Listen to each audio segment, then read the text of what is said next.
Bienvenue sur ma chaîne Mama Terre Medium TV. Vous êtes de plus en plus nombreux à suivre ma chaîne et je vous en remercie. Aujourd'hui, nous allons parler dans cette vidéo d'un sujet ô combien important.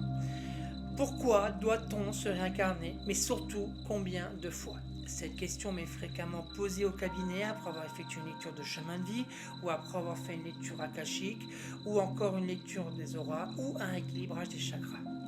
Si vous désirez en savoir plus sur le sujet, restez avec moi.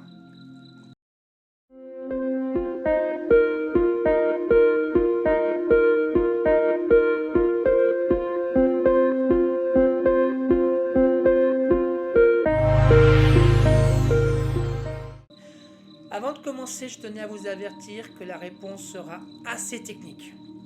Suite à cette question, j'ai consulté mes guides afin qu'ils m'indiquent de combien de réincarnations avons-nous besoin pour atteindre la sagesse et la libération du cycle des réincarnations.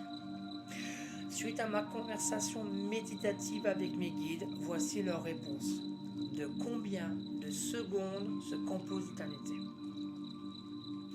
J'avoue que la réponse m'a laissé un peu perplexe. Alors, de combien de secondes se compose l'éternité? Vaste question, simple et compliquée à la fois. Pour les guides, la vie n'est qu'un jeu qui nous piège dans un leurre mental et égotique.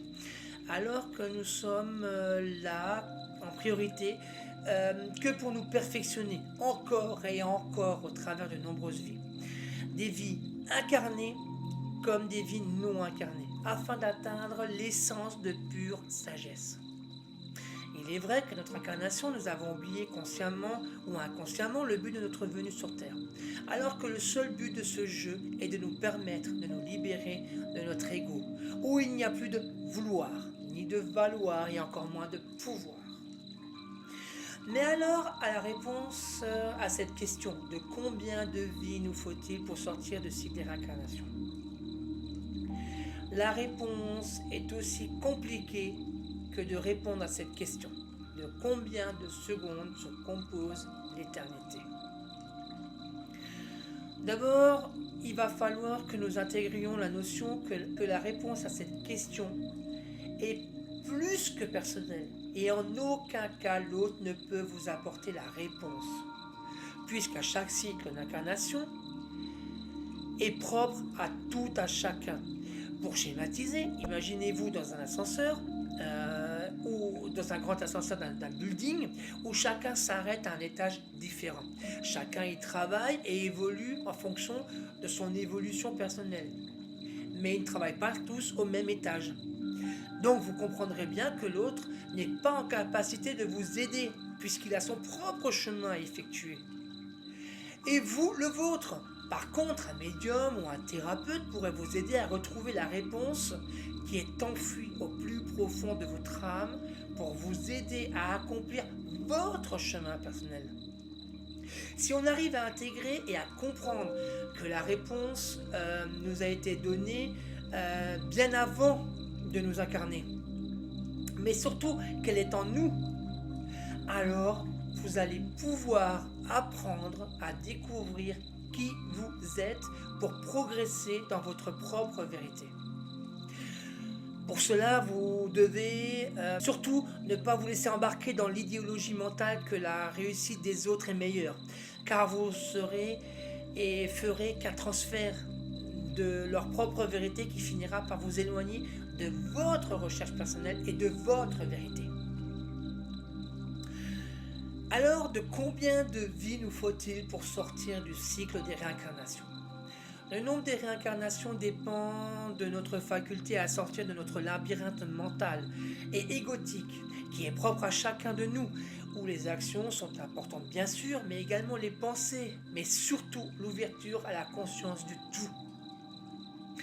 Maintenant que vous avez une réponse et non la vérité sur le besoin des réincarnations, je vais vous répondre sur la durée des réincarnations qui est propre à chacun. Imaginez le karma comme une montagne de pur cristal, dur comme le plus dur des matériaux sur Terre. Cette montagne de karma vous bloque le passage vers l'essence de pure sagesse. Elle évolue en fonction des actes commis lors de votre dernière incarnation. Pour expliquer plus simplement, à chaque acte négatif, la montagne grandit. Et au contraire, à chaque acte positif, elle revient à son état originel. Cette montagne, on pourrait la franchir en 1 heure et en faire le tour en 1 heure. Mais voilà, vous ne pouvez pas la franchir, il faut que vous la rédigiez en poussière pour avoir accès au passage de la libération. À chaque incarnation, vous avez votre dharma. Je vous le rappelle, le dharma peut être aussi appelé chemin de vie. Et vous allez y accumuler du karma ou pas. Ça, c'est en fonction de vos actions. Plus vos actions sont dans l'ego, plus votre karma va s'alourdir et vous affaiblir. Donc à chaque fin de vie, vous vous retrouvez devant cette montagne. Mais pour pouvoir la traverser, on ne vous autorise à ne donner qu'un seul coup. Imaginez que ce soit un coup de marteau. Et à chaque passage, vous n'enlevez qu'un fragment, plus ou moins grand en fonction de votre karma. Je vous rappelle que le karma représente la somme de toutes nos actions positives ou négatives passées, celles qui ont lieu ou qui ont eu lieu dans notre vie ou dans nos vies antérieures, mais également celles que nous menons au quotidien. Mais voilà, la force avec laquelle vous allez pouvoir frapper la dite montagne sera plus ou moins importante, selon le karma ramené. En fonction de la vie que vous avez eue, en effet, si vous avez eu beaucoup de karma négatif, votre force est très faible. Mais au contraire, si votre karma est positif et très faible, vous allez avoir une force énorme. À chaque passage, la montagne perd un petit fragment et vous avancez petit à petit vers la libération du cycle des réincarnations. Donc, la dite montagne peut être brisée en une vie, ou en un millier de vies, ou en un millier de vies. Mais il faut bien s'entendre que la fracture de la montagne dépend en priorité de vos actions et du karma positif.